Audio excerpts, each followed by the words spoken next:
That was all shot in Kingston, yeah. Because I paid attention the second time. Right, yeah, no, it's all like Bangkok Records and Over the Bridge and stuff. We literally made that video for about £4.87, which was a bus and a train fare for someone. It's really well done. So yeah, we just do like all these slow motion stuff is in our living room, completely blacked out, and then Daryl just composited it back in, and all the triangle and everything like was completely, it's all fake essentially. Just we just had no money, and Daryl's really good at it. So I'm playing Let Fire for like nearly over 2 years now, and we you know, obviously our interests are now firmly in the new stuff as you know, we've made songs along the way and they've become part of the set,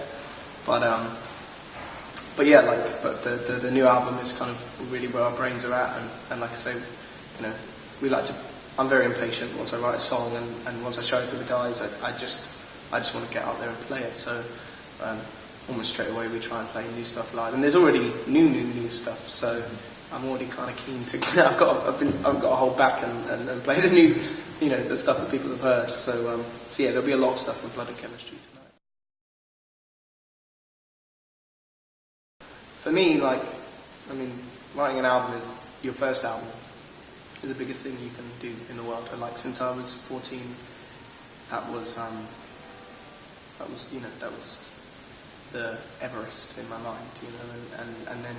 So then to be asked, you know, to be on a label and then be asked to write an album, and then it's such an enormous task in my mind, let alone anyone else's expectations. So one of the hardest things was just to kind of decide what we wanted to be as a band and what we wanted to be about, and kind of the 2 years since we finished Left Fire kind of really portrayed itself that way, and we really grew up as a band, and you know, in some amazing opportunities, and we did some incredible things, and we met some incredible people, and that all kind of filtered into the record. And even just playing live that amount of times, you know, you like, oh, we should have a song that does this, or we should have a bit in one of the songs that we can do this in, and even stupid stuff as like just what we want, how we would want to dance to our own record, and what we would want to do in the audience. And you know, Left Fire is quite angular and spiky and abrasive, and with this one I wanted it to be kind of very intelligent but translatable, and to very much, you know, have very interesting grooves and interesting rhythms that are very palatable and very interesting. And so on the rhythmical side of things, we wanted to kind of take the whole polyrhythm thing even further so that you don't notice it. That's what we wanted people to feel. Lyrically was about, you know, really finding, you know, not only as a band we want to be, but because the songs are so personal and addressed to ourselves, it's like, well, what am I going to be? You know, what do I want to be? What do I believe in? What do I think is good? And I had this very weird time where I would just, I don't know, it's like I took a step back and was like, the world is incredible. No one knows anything. Everyone's kind of just, everyone I talk to, people I look up to, and you know, I had a load of stuff happen at home, and a load of people pass away, and loads of stuff happen, and it was kind of like, well, what am I going to do with this? Where am I going to put it in my brain? What kind of person am I going to become because of it? And it was kind of about trying to just work it out, and that's where the album came out. It's like the first song is very dark and not a nice place, and ironically, it was written before. It was written about some friends who. What is it called? Energy is never lost, just redirected.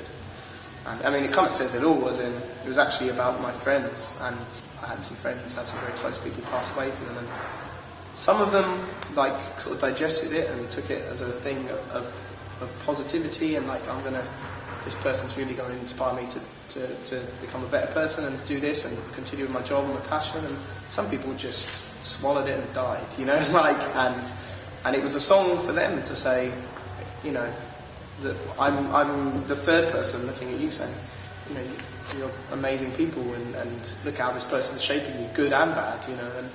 And then I had it all happen to me, so it was the funny thing that I'd written that song for my friends, and I dedicated it to them to say, you know, it's okay, you know, kind of thing, and you'll get through it and whatever. And then it happened to me, and I was like, I can't take my own medicine now, you know, like, so by the end of the album, you know, went through a load of stuff and fell in love and did this and did that and fell out of love and, you know, over that period of time. And so by the end of the album, it's kind of this nice story. The chords are exactly the same as the first song, it's the same key and everything, but it's a completely different story. It's a song of more of light, and it takes you out of this kind of very dark place, and there's like every song on the album, there's more light that kind of sort of seems to slip in, and like the songs are sort of tracked almost that way, so that these glorious moments come through and questions and answers, and then it ends on this nice really major resolve, like this nice F major resolve, and, you know, and for me, like, to have that in there and no one even know about it unless I told them is like my own personal victory. We listen to everything, and like I even purposely try to direct my music taste as well. Like, you know, it's weird that the bands I like I don't listen to anymore.